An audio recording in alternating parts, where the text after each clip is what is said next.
Leitura 164, Salmos, 36 a 40, Projeto 365, 13 de junho de 2023.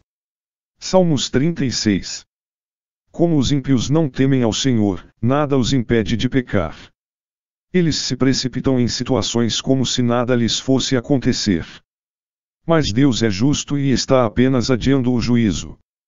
Este conhecimento deve guardá-lo do pecado. Permita que o temor a Deus atue em sua vida de forma a impedir-lhe de pecar. Em sua gratidão pelo amor do Senhor, não ignora a justiça dele. Diferentemente dos ímpios e de seus planos perversos que terminam em fracasso, Deus é fiel, íntegro e justo. Seu amor e sua misericórdia são tão imensos quanto os céus, sua fidelidade vai além das nuvens, sua justiça é tão sólida quanto as grandes montanhas, os teus juízos são tão repletos de sabedoria, quanto o oceano é de água. Não precisamos temer os ímpios porque sabemos que Deus nos ama, julga o mal e cuidará de nós por toda a eternidade. Ao lermos em Ti está o manancial da vida, vem à nossa mente a imagem de uma fonte de água fresca, pura, cristalina, que dá vida aos que estão sedentos. Essa mesma ideia foi usada em Jeremias 2,13, onde Deus é chamado de manancial de águas vivas. Jesus referiu-se a si mesmo como a água viva, que sacia para sempre a sede espiritual do ser humano e lhe dá a vida eterna. Salmos 37. Jamais devemos invejar os ímpios, embora alguns deles possam ser extremamente populares ou excessivamente ricos.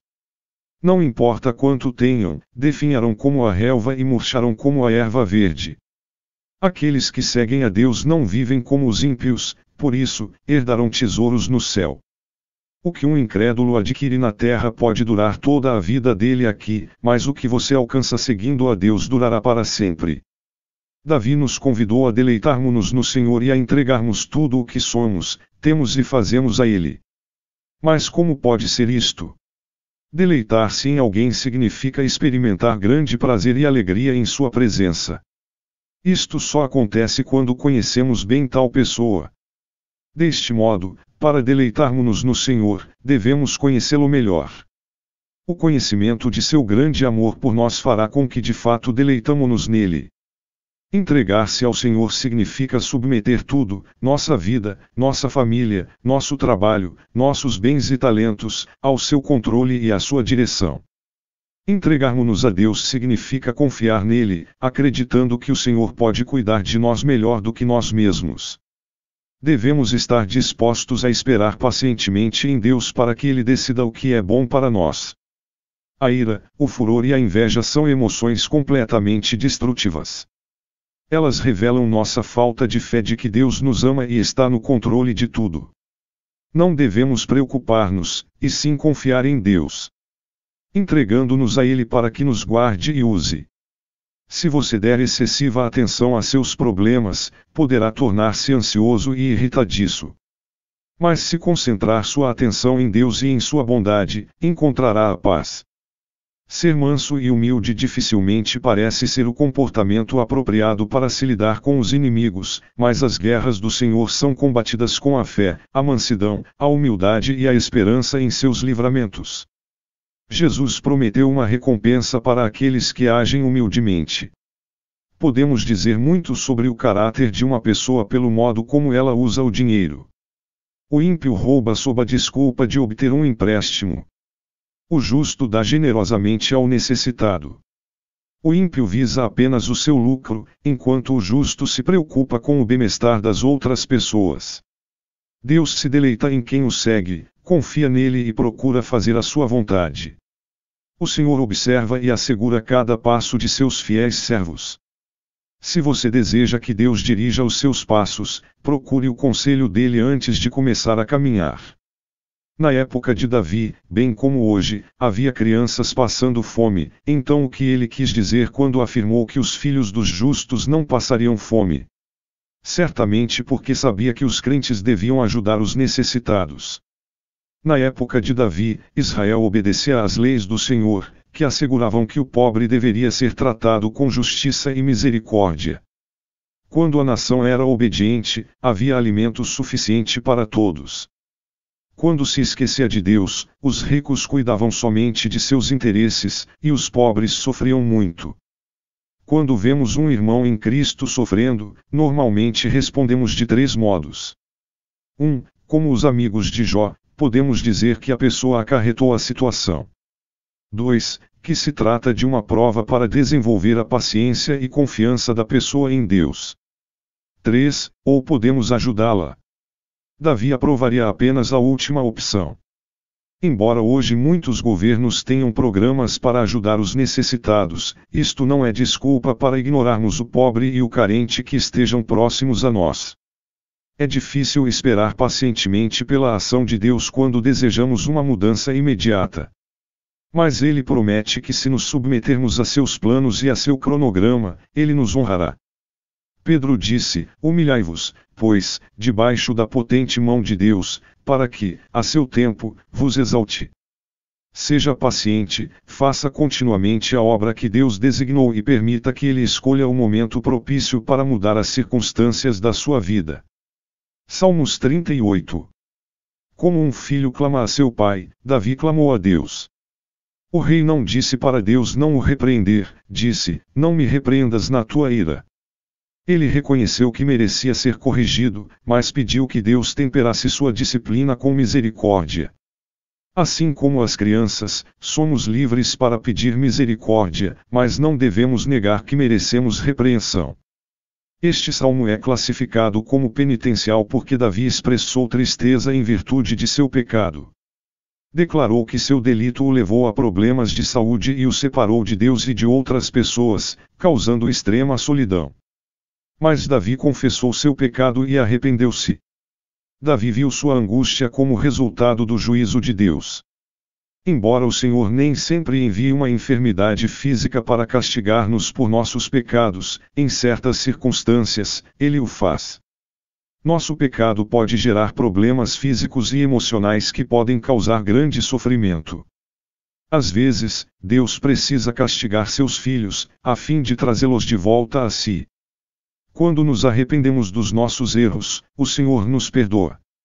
Ele nos livra das consequências eternas do pecado, embora não prometa desfazer todas as consequências terrenas. É extremamente difícil não reagir quando outros nos caluniam, porque queremos proteger a nossa reputação. Consideramos difícil não fazer algo para assegurar uma coisa preciosa para nós. Porém, não precisamos dar início à vingança ou justificar a nossa posição, podemos confiar em Deus para proteger a nossa reputação. Jesus permaneceu em silêncio diante de seus acusadores, ele deixou seu caso nas mãos de Deus. Este é um bom lugar para deixarmos o nosso caso. Salmos 39. Davi decidiu guardar sua língua do pecado, decidiu não reclamar para as outras pessoas sobre o tratamento de Deus em relação a ele.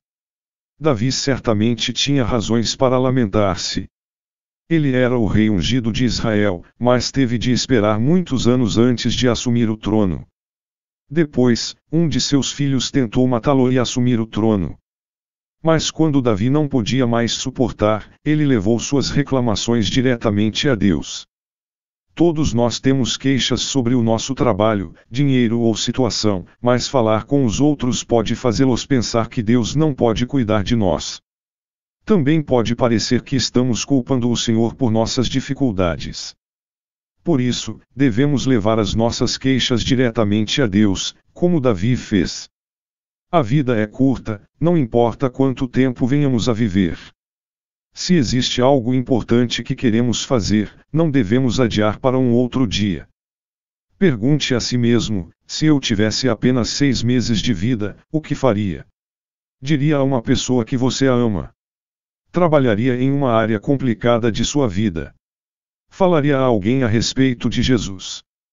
Pelo fato de a vida ser curta, não negligencie o que é verdadeiramente importante. A brevidade da vida é um tema repetido ao longo dos livros de Salmos, Provérbios e Eclesiastes. Jesus também falou sobre isto. É irônico observar que as pessoas passam tanto tempo tentando sobreviver na terra, sem pensar sobre onde passarão a eternidade. Davi percebeu que acumular riquezas e realizar grandes obras não faria diferença alguma na eternidade.